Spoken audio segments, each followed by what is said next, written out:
Bonjour et bienvenue. Aujourd'hui, on explore le monde d'un oiseau vraiment à part. Le vautour percnoptère. Ah oui, le percnoptère, Fascinant, parce que c'est le plus petit vautour de l'ancien monde, mais aussi parce qu'il est, malheureusement, en grand danger. c'est ça. Vous savez qu'il était même vénéré dans l'Égypte ancien. Incroyable, non? Oui, c'est assez fou quand on y pense. Pour cette exploration, on se base sur deux documents principaux. Le plan national d'action français 2015-2024, un rapport gouvernemental très détaillé, et puis une plaquette assez percutante sur l'impact du poison. Oui, une plaquette qui montre bien l'urgence. Notre mission, en gros, comprendre qui il est, pourquoi il est si menacé, et qu'est-ce qu'on fait pour essayer de le sauver. Oui, et c'est vrai que ce contraste entre son histoire ancienne, presque prestigieuse, et puis sa situation actuelle, elle est vraiment saisissante. Hmm, Malgré son statut d'espèce protégée, et les efforts de conservation sont pas nouveaux, il est classé en danger d'extinction. Partout dans le monde, et ici en France aussi. c'est ça qui est inquiétant. Et le plan national d'action, justement, il sert à ça, à mettre ensemble tout ce qu'on sait, définir une stratégie pour la décennie, enfin celle qui vient de s'écouler, 2015-2024, et puis lister les actions concrètes. D'accord. Alors, commençons par le début. Le portrait robot. Comment on le reconnaît, ce persénoptère? Alors, C'est le plus petit des vautours d'Europe, Afrique, Asie, c'est ça? c'est ça. Et l'adulte, il est assez facile à identifier, ce plumage blanc Oui, spectaculaire. qui contraste vraiment avec le noir des plumes des ailes, les rémiges. Très, très distinctif. Mais attention, le jeune, il est complètement différent, j'ai lu ça. Ah oui, tout à fait. Le jeune, il est brun foncé, complètement brun. Et il lui faut, ça prend 5 à 6 ans pour avoir petit à petit ce beau plumage adulte blanc et noir. 5 à 6 ans, c'est long, hein? Oui, c'est long.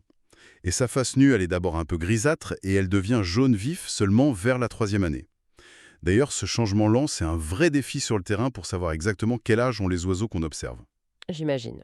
Et pour savoir si c'est un mâle ou une femelle? Impossible à distance. Ils sont identiques. Aucun dimorphisme sexuel visible. Et côté bruit, il est plutôt discret, pas un grand chanteur. D'accord. Mais il a quand même ses petits cris pour communiquer.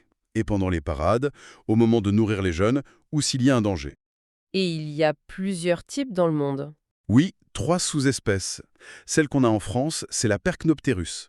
Les autres sont en Inde et aux Canaries. D'accord. Et alors, comment il vit au quotidien, son écologie, son caractère, si on peut dire? On pense vautour, on pense charogne, mais lui, il est un peu différent, non? Exactement. C'est un opportuniste incroyable. Son régime alimentaire est très très varié. Alors oui, les charognes, bien sûr, La bave? mais son bec est assez fin, donc il peut pas vraiment ouvrir les grosses carcasses tout seul. Il dépend souvent des autres, comme le vautour fauve, qui sont plus costauds pour faire le premier boulot, quoi. Ah oui, il profite de l'ouverture. Voilà. Mais à côté, il chasse aussi, des petits animaux vivants, insectes, reptiles, amphibiens. Il mange même des œufs. Des œufs? Comment il fait? Il est connu pour utiliser des outils. Il peut prendre un caillou dans son bec et le lancer sur l'œuf pour le casser. C'est assez rare chez les oiseaux. Utiliser des outils, c'est carrément incroyable. Ça montre une sacrée intelligence, une adaptation. Absolument. Et ça s'arrête pas là, son opportunisme. Il va sur les déchets, il mange des déchets, parfois même des excréments d'animaux s'il trouve rien d'autre. Ah oui, quand même, hein. Il adapte vraiment son menu à ce qu'il y a. Cadavres de moutons dans les zones d'élevage, poissons morts près des rivières. On a même vu en Bulgarie des populations qui se sont un peu spécialisées sur les tortues acides. Incroyable. Et pour trouver tout ça, comment il s'y prend? Il patrouille en volant assez bas, ou alors il surveille de haut ce que font les autres charognards. Il peut aussi chercher sa nourriture en marchant au sol, carrément. D'accord. Et les jeunes, ils apprennent beaucoup en regardant les adultes, en les suivant. Il y a une étude en Provence qui a estimé qu'un adulte a besoin d'environ 400 grammes de nourriture par jour quand il nourrit ses jeunes. 400 grammes, ça fait une belle portion. Oui, mais cette diversité alimentaire, qui montre son adaptabilité, c'est aussi ce qui le rend vulnérable. On en reparlera. Mais ça l'expose à plein de risques, notamment l'empoisonnement via des appâts ou des déchets. Justement, parlons de la reproduction. C'est un moment crucial, surtout pour une espèce en danger. Il n'est pas pressé de fonder une famille, si j'ai bien compris? Non, il prend son temps. Maturité sexuelle assez tardive, vers 5 ans seulement. Ah oui, 5 ans. Et les couples y semblent fidèles pour la vie. Ils reviennent ensemble sur leur site de nidification chaque année, après avoir passé l'hiver en Afrique. Et ils font des parades pour se retrouver. Ah oui, elles sont assez spectaculaires. Des vols acrobatiques, des piquets. Ils peuvent même s'agripper par les cerfs en plein vol. C'est impressionnant. Les accouplements, c'est surtout fin mars-avril. Et le nid, alors? Il a des exigences particulières? J'ai lu qu'il aimait bien les falaises. Exclusivement. C'est vraiment son truc, les falaises rocheuses. Il va utiliser des cavités, des petites grottes, ou des replats bien abrités, ce qu'on appelle des vires. D'accord. Et ce qui est fou, c'est qu'un couple peut utiliser le même endroit, la même falaise pendant des dizaines d'années. Et parfois, ils ont plusieurs nids sur le même site. On en a compté jusqu'à 7 ou 8 pour un seul couple. 7 ou 8 nids? Mais pourquoi? Peut-être pour changer si l'un est dérangé ou s'il y a trop de parasites. Chaque année, ils choisissent un nid et ils le rechargent. Ils ajoutent des branchages, de la laine de mouton qu'ils trouvent accrochée aux clôtures ou sur les carcasses.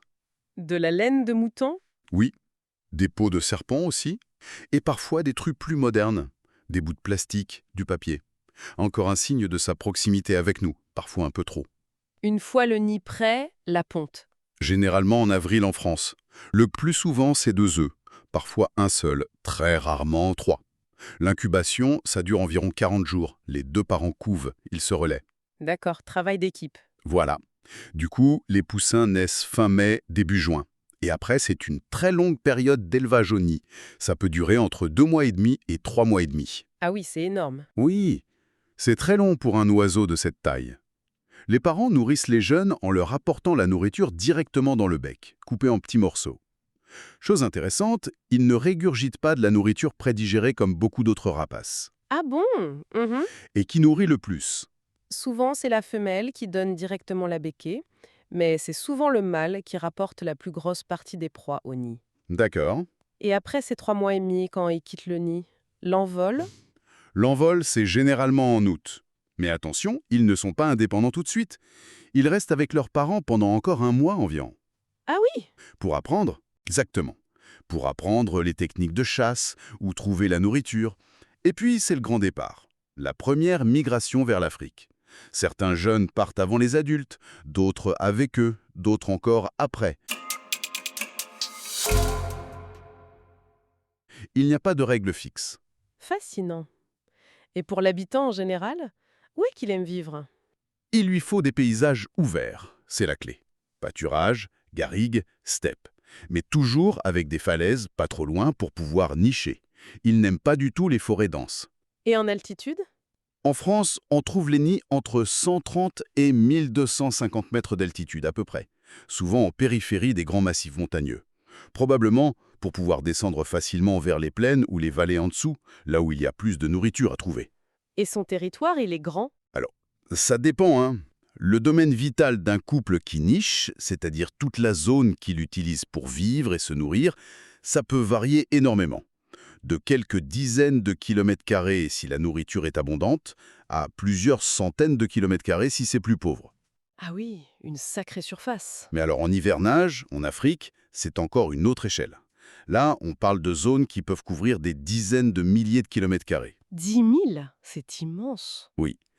Par contre, le tout petit territoire qu'il défend juste autour de son nid, lui, il est beaucoup plus petit. Et autre chose, les jeunes ou les adultes qui n'ont pas de partenaire ou qui ne se reproduisent pas cette année-là, ils se regroupent souvent la nuit dans des dortoirs collectifs, sur des falaises aussi. D'accord, je vois. Bon, on a une bonne image de l'oiseau maintenant. Mais alors, arrivons au sujet qui fâche un peu. Son statut de conservation. Et là, les nouvelles sont pas très bonnes, j'ai l'impression. Non, effectivement. C'est là que ça devient préoccupant. Le vautour pernoptère est classé en danger d'extinction sur la liste rouge mondiale de l'UICN, l'Union internationale pour la conservation de la nature. En danger, c'est un niveau élevé d'alerte. Oui, c'est très élevé. Ça signifie que le risque d'extinction à l'état sauvage est considéré comme très important. Ces populations ont chuté de plus de 50% autour des 3 dernières générations. Une génération chez lui, c'est environ 14 ans. Donc sur 42 ans, plus de la moitié des effectifs a disparu au niveau mondial. C'est énorme comme déclin. Surtout en Inde, c'est ça? Oui, le déclin a été absolument dramatique en Inde, principalement à cause d'intoxication massive par un médicament vétérinaire, le diclofénac. Mais le déclin touche aussi l'Europe et l'Afrique. Et en France spécifiquement, quelle est la situation? Eh bien, c'est le même constat. Classé en danger sur la liste rouge nationale française. Pourquoi? parce qu'on estime qu'il y a moins de 250 individus matures capables de se reproduire sur notre territoire. Moins de 250. C'est très peu. C'est très peu. Et on a deux populations bien distinctes en France. La plus importante numériquement, c'est celle des Pyrénées. Elle représente à peu près 80% des couples français. Elle est classée en danger. Et l'autre? L'autre noyau, c'est celui du sud-est. Provence, Languedoc, sud du Massif central. Là, la situation a été encore plus grave. Cette population a été classée en danger critique d'extinction localement. Encore pire? Oui, mais, et c'est la bonne nouvelle, ce noyau du sud-est montre des signes d'amélioration depuis quelques années. Les effectifs remontent doucement, il y a même une petite expansion géographique. C'est en partie le résultat des actions de conservation menées là-bas. Ah, une lueur d'espoir quand même. Pourtant, c'est un oiseau qui est là depuis longtemps chez nous, non? Il n'est pas arrivé hier. Ah non, pas du tout. Il est présent en France depuis la préhistoire, depuis le Pléistocène. On a retrouvé ses ossements. Mais il a vraiment failli disparaître au cours du XXe siècle. À cause de quoi, principalement? Surtout à cause des campagnes d'empoisonnement. À l'époque, on utilisait massivement le poison, la strychnine par exemple, pour éliminer les loups, les ours, les renards. Et les vautours, c'était des victimes collatérales. Ils mangeaient les appâts empoisonnés. Terrible. Oui. Après avoir vraiment touché le fond dans les années 70-80, où il restait très peu de couples, les effectifs ont commencé à remonter, mais très lentement, à partir des années 2000. On a dépassé les 90 couples qui occupent un territoire en France ces dernières années. C'est encourageant. 90 couples, c'est mieux, mais on est loin d'une situation stable. Exactement. Surtout que cette progression semble un peu marquer le pas, à ralentir ces tout dernières années. Donc, la vigilance reste de mise. Et ce qui est paradoxal, c'est qu'il est très protégé par la loi, non? Ah oui, il a le top niveau de protection légale. Au niveau européen, il est à l'annexe I de la directive Oiseaux. Ça veut dire que les pays membres doivent prendre des mesures spéciales pour protéger son habitat. Il est aussi protégé par les conventions internationales de Berne et de Bonn, qui concernent les espèces migratrices. Mais en France? En France, le code de l'environnement est très clair. Interdiction stricte de le tuer, de le capturer, de le perturber intentionnellement, mais aussi de détruire ou d'enlever ses œufs, ses nids, ou de dégrader ses sites de repos et de reproduction. Donc sur le papier, il est intouchable. Exactement. Son commerce international est aussi très réglementé par la convention CITES. Et pour protéger ces habitats concrets, on a des outils. Il y a les zones de protection spéciale, les ZPS, du réseau Natura 2000. Ce sont de grandes zones désignées pour la protection des oiseaux et de leurs habitats. Natura 2000, on en entend souvent parler. Oui. Et puis, il y a un outil plus local et plus précis. L'arrêté préfectoral de protection de biotopes, l'APPB. Là, le préfet peut prendre un arrêté spécifique pour protéger l'habitat vital d'une espèce sur un site donné, comme une falaise de nidification. Mais, il y a un mais. Ah, lequel? C'est que l'application de ces protections sur le terrain, elle n'est pas uniforme partout. Dans le sud-est, beaucoup de sites importants ont leur APPB, c'est plutôt bien couvert. Par contre, dans les Pyrénées, surtout du côté atlantique, il y a encore pas mal de sites de nidification connus qui n'ont pas cette protection ciblée par un APPB. Donc la protection légale existe, mais elle n'est pas toujours traduite en protection concrète sur tous les sites. C'est un peu ça. Il y a encore du travail pour que tous les sites vraiment sensibles bénéficient de cet outil APPB qui permet de réglementer certaines activités potentiellement dérangeantes à proximité. D'accord. Et malgré toute cette protection légale, les menaces, elles, sont toujours bien là. La plaquette sur le poison dont on parlait au début, elle est assez glaçante. Oui, elle met vraiment le doigt sur un problème majeur, un fléau.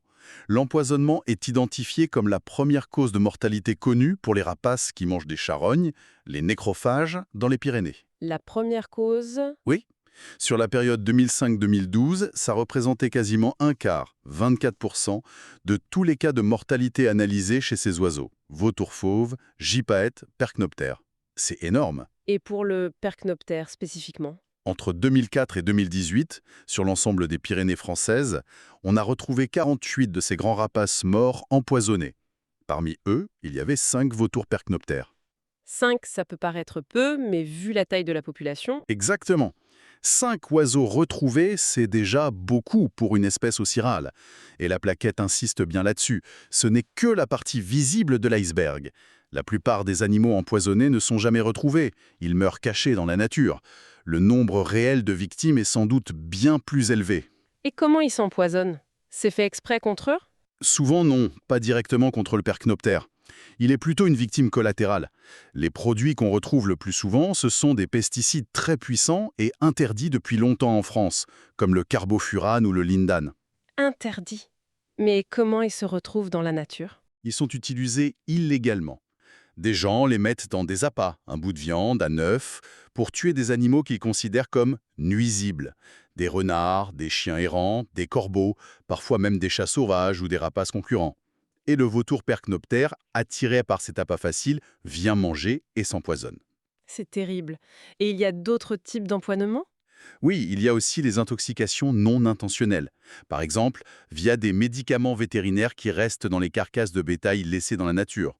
On pense au diclofénac qui a fait des ravages en Inde, mais il y en a d'autres. Il y a aussi le problème du plomb de chasse. Le plomb. Les rodenticides. Si le percnoptère mange des rongeurs qui ont consommé ces appâts, il peut s'intoxiquer aussi. Donc le poison, c'est vraiment une menace majeure, sous différentes formes. Mais le plan national d'action, il liste d'autres problèmes, j'imagine. Oui, et malheureusement, les menaces s'accumulent. Il y a d'abord tout ce qui touche à la modification et à la dégradation de son habitat. C'est-à-dire? Par exemple, l'abandon de l'élevage traditionnel, extensif, le pastoralisme, quand il y a moins de troupeaux, les paysages ouverts, comme les pelouses, les landes, ont tendance à s'embroussailler, à se refermer, avec la forêt qui gagne du terrain. Et ça, ce n'est pas bon pour le percnoptère qui a besoin d'espace dégagé pour chercher sa nourriture. Moins de moutons, moins d'espace ouvert. Voilà. Et puis, il y a l'urbanisation, la construction de routes, de parcs éoliens, qui grignotent son espace vital et peuvent le fragmenter. Ensuite, il y a la diminution de la nourriture disponible. Hein? Oui. Comment ça? Les changements dans les pratiques d'élevage jouent un rôle. Mais surtout, les règles sanitaires d'équarrissage sont devenues très strictes. On doit enlever très rapidement les cadavres d'animaux d'élevage des exploitations. Du coup, il y a moins de nourriture facile disponible pour les vautours. Et en plus, il y a la concurrence avec le vautour fauve. Qui est beaucoup plus nombreux, hein. Beaucoup plus nombreux et très efficaces pour repérer les carcasses de loin. Souvent, quand le pernoptère arrive, il ne reste plus grand-chose. Donc, moins de ressources et plus de concurrence. D'accord. Et vous parliez des infrastructures comme les lignes électriques, les éoliennes. Oui, c'est une autre menace bien réelle. Les collisions et les électrocutions. Les lignes électriques, surtout certains types de poteaux, sont des pièges mortels connus depuis longtemps. Et maintenant, s'ajoute le risque de collision avec les pales des éoliennes. Et le dérangement, est-ce que ça joue un rôle? Oui, et c'est un facteur important, surtout pendant la période très sensible de la reproduction, entre mars et août. Les activités humaines près des nids peuvent vraiment stresser les oiseaux. Quel genre d'activité? Les loisirs de nature, l'escalade sur les falaises où ils nichent, le parapente qui passe trop près, la randonnée hors des sentiers battus, même la photographie ou l'observation si on s'approche trop ou si on reste trop longtemps. Tout ça peut les conduire à abandonner leur nid et donc à rater leur reproduction pour l'année. Les travaux forestiers ou les chantiers à proximité peuvent avoir le même effet négatif. C'est fou comme ils sont sensibles. Oui. Et même si c'est plus rare aujourd'hui qu'avant, il arrive encore que des oiseaux soient victimes de tirs illégaux. Enfin, il ne faut pas oublier les maladies, comme la variole aviaire, qui peuvent parfois toucher les jeunes au nid et causer des pertes.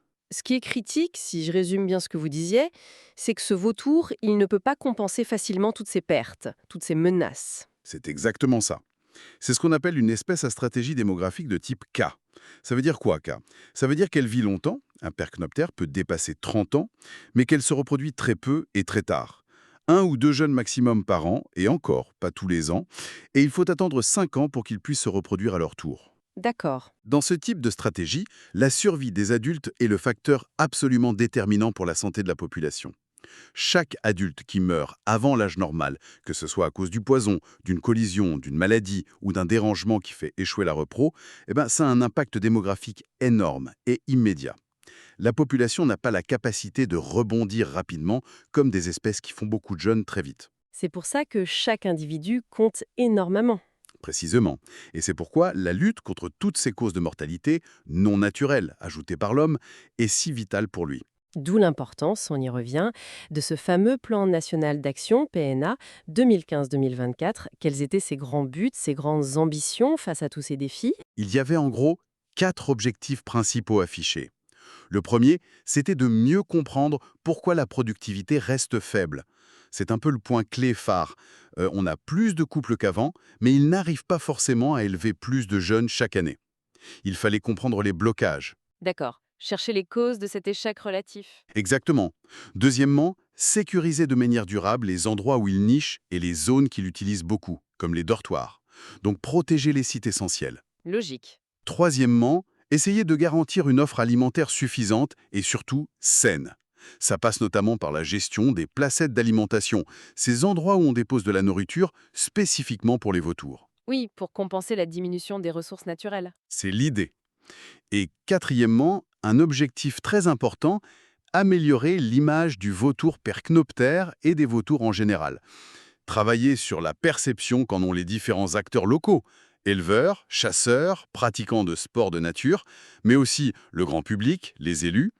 Leur adhésion, ou au moins leur non-opposition, est essentielle pour que les actions de conservation fonctionnent sur le terrain. Et qui mettait en œuvre tout ça. C'est un gros travail collectif, j'imagine. Ah oui, c'est une mobilisation générale. C'est coordonné au niveau national par une DREAL, la Direction régionale de l'environnement, de l'aménagement et du logement. Pour ce plan, c'était celle d'Aquitaine. Mais sur le terrain, ça repose sur un très large réseau de partenaires. Qui, par exemple? On trouve en première ligne les associations de protection de la nature, comme la LPO, Ligue pour la protection des oiseaux, qui font un énorme travail de suivi et de protection.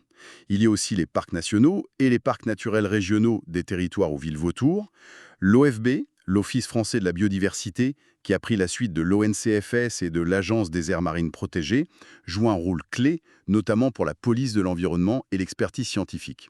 L'ONF, l'Office national des forêts, est impliqué quand les nids sont en forêt domaniale. Il y a aussi des laboratoires de recherche, les services de l'État, DRL, DDT, les collectivités locales. C'est vraiment un effort partagé. D'accord. Et concrètement, ce plan, il se traduisait par quel type d'action sur le terrain?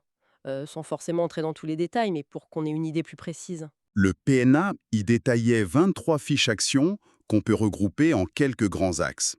D'abord, il y avait tout un volet mieux connaître l'espèce. La recherche, le suivi. C'est ça.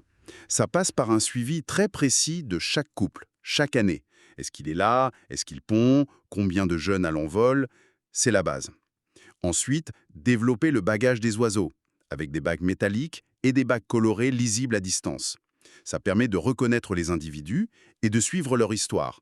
Où ils vont, combien de temps ils vivent, avec qui ils s'accouplent. Pour avoir des données individualisées. Exactement. Il y avait aussi des études avec des balises GPS posées sur quelques oiseaux pour comprendre très finement comment ils utilisent leur territoire, où ils vont chercher à manger, quelles sont leurs routes de migration, où ils passent l'hiver en Afrique. C'est crucial pour identifier les zones importantes et les menaces potentielles.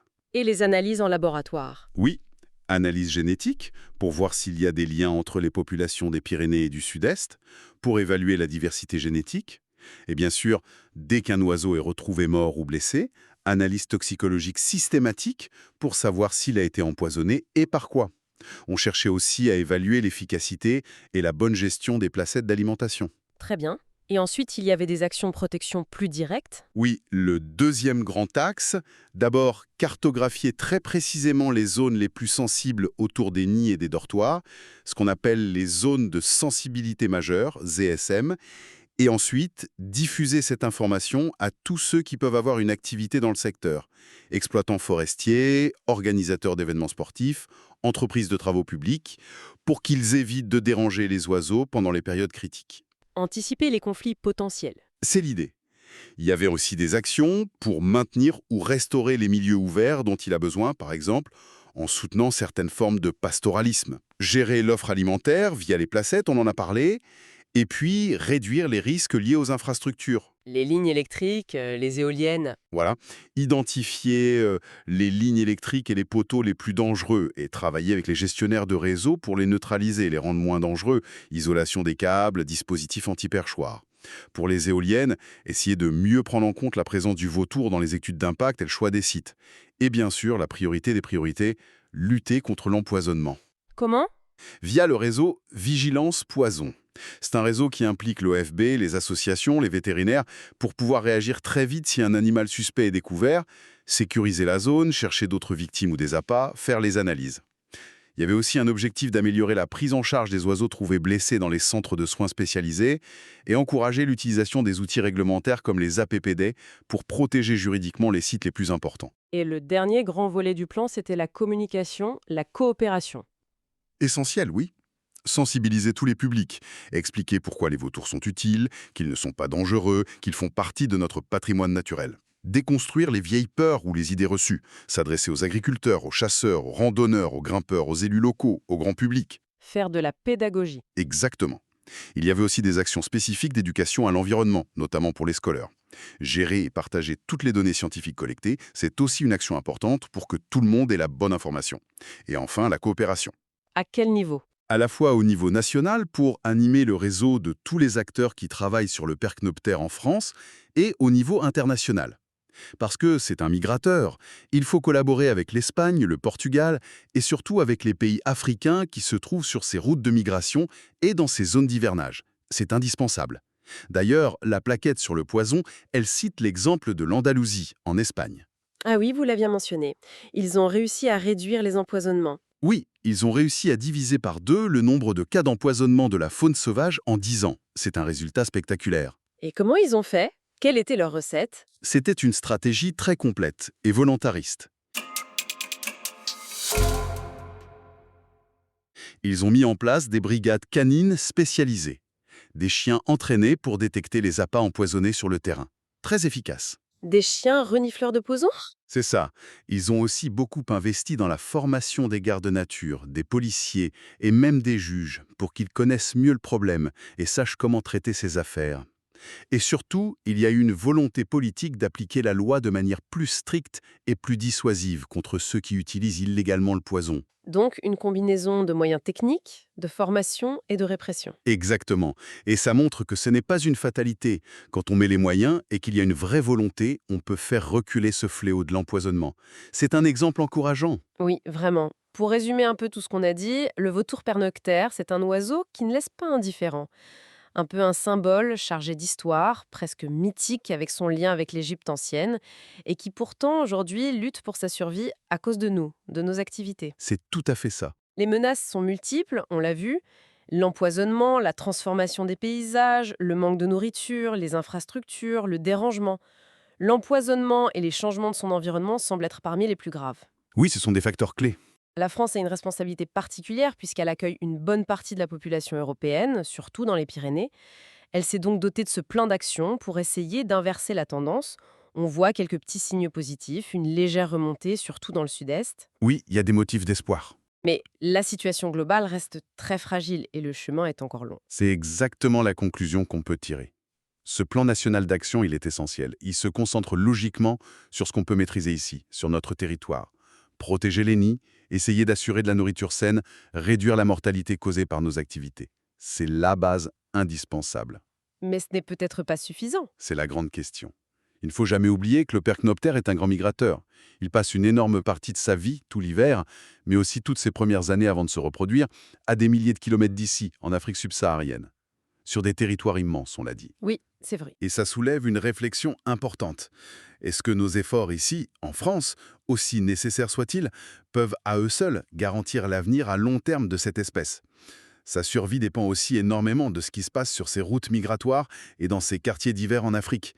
Et là-bas, il y a d'autres défis, d'autres menaces, d'autres contextes économiques et sociaux. Donc l'action doit être globale. Le PNA le soulignait aussi d'ailleurs.